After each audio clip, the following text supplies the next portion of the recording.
నువ్వు పేదవాడువా? నువ్వెక్కడ పేదవాడు? నీకున్న భగవంతులండి, నీకున్న ఆస్తులండి. భారతీయ సిమెంట్ ఎవరిది? భారతీయ పేపర్ ఎవరిది?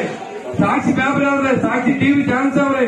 ఇవన్నీ మీ దగ్గర పెట్టుకుని కోట్లాది రూపాయలు దండుకుంటూ ఈ రాష్ట్ర ఖజానా నుంచి 5 కోట్ల రూపాయలు ఇచ్చి పేద ప్రజల రోడ్లో సున్నం కొట్టి మరి 6 నెలలు కష్టపడి పండించిన రైతుని ధాన్యం ఎవరు కొంటారో తెలీదు. అది మునిగిపోతే ఇన్సూరెన్స్ కట్టాల జ్ఞానం కూడా లేని ప్రభుత్వం మళ్లీ మీరు ఇక్కడ వచ్చి మళ్లీ నేను సిద్ధంగా ఉన్నాను. 2019 నుంచి 2024 దాకా దోచుకున్నాను, మళ్లీ 2024 నుంచి 2029 దాకా దోచుకుంటాను. మీరు సహకరించమని చెప్పి అడిగేటువంటి పెద్ద మనిషికి బుద్ధి చెప్పాలో లేదో ఆలోచన చేయండి. మీకు ఎన్నో ఉదాహరణలు ఇక్కడ చెప్తే ఇదే గ్రామంలో దాదాపు మాయాశ్రయించినప్పుడు 1 కోటి రూపాయలు మట్టి ఉండాలి. ఇక్కడ ఆ మట్టిని అమ్ముకున్న గంట ఇక్కడ ఎమ్మెల్యేలు కాదని అడుగుతా ఉన్నా. మీరు నిజాయితీ పరులైతే ప్రజాసేవ రాజకీయాల్లో రండి. ప్రజల సొమ్మును దోచుకుంటా కాదు. మీరేమన్నా డబ్బు అమ్మి ఈ పంచాయతీకి ఏమైనా పెట్టుబడి పెట్టారా? పంచాయతీకి ఏమైనా డబ్బులు ఇచ్చారని అడుగుతా ఉన్నా. ప్రజా పరిపాలన చేయడానికి వచ్చిన నాయకులు ఎమ్మెల్యేలు దోచుకుంటూ ఉంటే ఊరు చూస్తూ ఉంటే మళ్లీ ఓటేయమని అడిగితే ఆ పార్టీకి మరి ఓటేయాలని మీరు ఆలోచన చేయండి. మరి మొన్న జరిగిన దుర్ఘటన పండగ ముందు మరి 3 యువకులు చనిపోతే వాళ్ళ మీద తిరిగి కేసులు పెట్టిస్తావు. మళ్ళీ ఏం చెప్తావు? నువ్వు తాగేస్తారు, జనసేన పార్టీలోకి వెళ్ళిన తాగుతారు కాబట్టి మీ పిల్లలు జనసేన పార్టీ సిగ్గులేదని అడుగుతున్నా. ఒక దొంగ అంటే ఈ రోజు రాజకీయాల్లో డబ్బు తీసుకున్న ప్రతి వ్యక్తి కూడా దొంగతో సమానమే. ఆ దొంగలకు తగిన బుద్ధి చెప్పండి. ఆ పార్టీని సాగనమ్మని నేను కోరుతా ఉన్నా. ఇవాళ ఇక్కడ కొత్తలో ఉంటే ఏం చేయాలో అర్థమైన పరిస్థితుల్లో దాన సంస్కారాలు చేస్తే మీరు తిరిగి కేసు పెట్టి వాళ్ళు బ్లాక్ మెయిల్ చేసి కాన్స్టిట్యూన్సీలో సిగ్గు లేకుండా మళ్ళీ మీటింగ్ లో చెప్తా ఉన్నాడు. వాళ్ళ జనసేన పార్టీ అంట, జనసేన పార్టీకి ఎల్లుండ తాగుతారంట. ఇది ఆయన కామెంట్. దానికి ఏం చెప్పాలి? తల్లిదండ్రులు ఇంకా కళ్ళనీరు ఆరలేదు. ఓ పక్కన పోలీస్ ఇన్స్టిట్యూట్ తిరుగుతారు. నువ్వు పరిపాలకుడు అయితే నీకు హృదయం ఉంటే ఆ ఇంటికి వెళ్లి ఆయన పలకరించి ఆ కేసులు లేకుండా చేయాలి. కానీ వాళ్ళ మీద కేసులు పెట్టించిన ఘనత ఈ ఎమ్మెల్యేకి వైసీపీ పార్టీకి దక్కదని అడుగుతా ఉన్నా. సిగ్గుండాలా? ఒక్కసారి నేను వైసీపీ పార్టీ అని చెప్పుకుంటాకే ఇవాళ ఇక్కడ జరిగే దురాగతం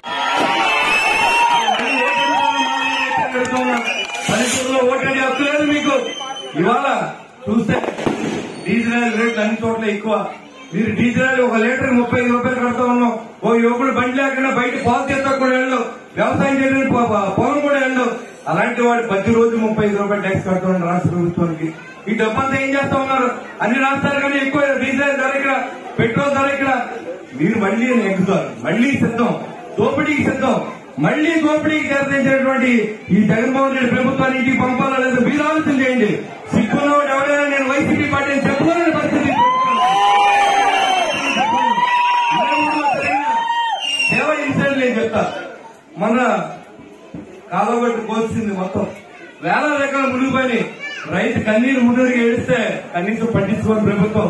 ఇన్సూరెన్స్ వేయాలని జ్ఞానం లేదు, కనీసం ఆ ఎర్రగాలం కట్టడం కూడా వేయలేదు. ఒక వంతున బిచ్చి కూలిపోతే జన సైనికులు అటు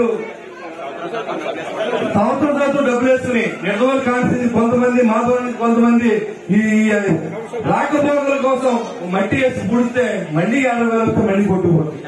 అంటే కనీసం బిజీ రిపేర్ కూడా చేయలేని దుస్థితిలో ఉన్న ఈ ప్రభుత్వం. మీ సలహాదారులు ఎంతమంది? వాళ్ళకి ఇచ్చి జీతాలు ఎంత? మీరు తీసుకునే జీతం రూపాయి, 60 మంది సలహాదారులు తీసుకున్నది కోట్ల రూపాయలు. మీకు వాళ్ళకి గన్మెన్లు, ప్రభుత్వ డబ్బుతో వాళ్ళకి అతిథి గృహాలు, వాళ్ళకి రాష్ట్ర మర్యాదలు. కానీ కష్టపడే రైతుకి ఎక్కడ కూడా గౌరవం లేదు. 6 నెలలు పండిస్తే ఎక్కడ తోలో తెలియదు, డబ్బు ఎప్పుడో తెలీదు. గవర్నమెంట్ చనిపోతే పట్టించుకోని ప్రభుత్వం. పవన్ కళ్యాణ్ గారు ఆ రోజు ఇదే మిలిటరీ సైనికులు చనిపోతా ఉన్నారు, వారి కుటుంబాన్ని నా సహాయం అందించండి చెప్పి 1 కోటి రూపాయల నిధిని ఈ మిలిటరీకి ఇచ్చేస్తారు. అదేవిధంగా గవర్నమెంట్ చనిపోతే మరి 350 కుటుంబాలని, 3,500 కుటుంబాలని ₹1,00,000 ఇచ్చి ఆదుకున్న ఘనత జనసేన పార్టీ దక్కుతుంది. అందుకోసం మనం ధర్మ యుద్ధం చేస్తా ఉన్నాం ఈ దుర్మార్గుల మీద. దానికి మీ సహకారం మొత్తం పల్లె తిరుగుతున్నాం. మీరందరూ మాకు సహకరించండి. రాబోయే రోజుల్లో ఓటు అడిగాకు వస్తే ఖచ్చితంగా నిలబెట్టి అడగాల్సిన అవసరం సమయం ఆసన్నమైంది. అప్పుడు రారు, ఓట్లకు వస్తారా? మీ తల్లిదండ్రుల మీద కేసులు పెడతారా? మట్టి అమ్ముకుంటారా? ఇసుక అమ్ముకుంటారా? ఎవరైనా కనీసం పొలంలోంచి ఇంటికి బట్టి తోలుకుంటే వాళ్ళ మీద కేసులు, ఎవరైనా మాట్లాడలేకపోతే పోలీస్ స్టేషన్ లో బెదిరింపులు, ఎవరైనా ఫ్లెక్సీ కడితే నీ సంగతి చూస్తాను బెదిరింపులు. నేను చెప్తా ఉన్నా, ఇక బెదిరింపులు సాగవు, తిరుగుబాటు స్టార్ట్ అయింది. ఎవరైనా బెదిరిస్తే దానికి తగిన ముందు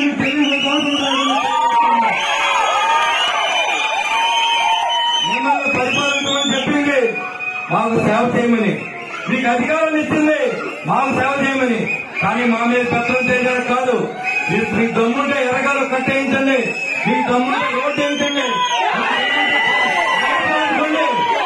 మీకు దమ్ముంటే ప్రత్యేక తీసుకురండి, యువతకి ఉద్యోగాలు ఇవ్వండి. మన ప్రాంతంలో ఇద్దరు పిల్లలు ఉంటే చాలు అని అనుకుంటాం మనం.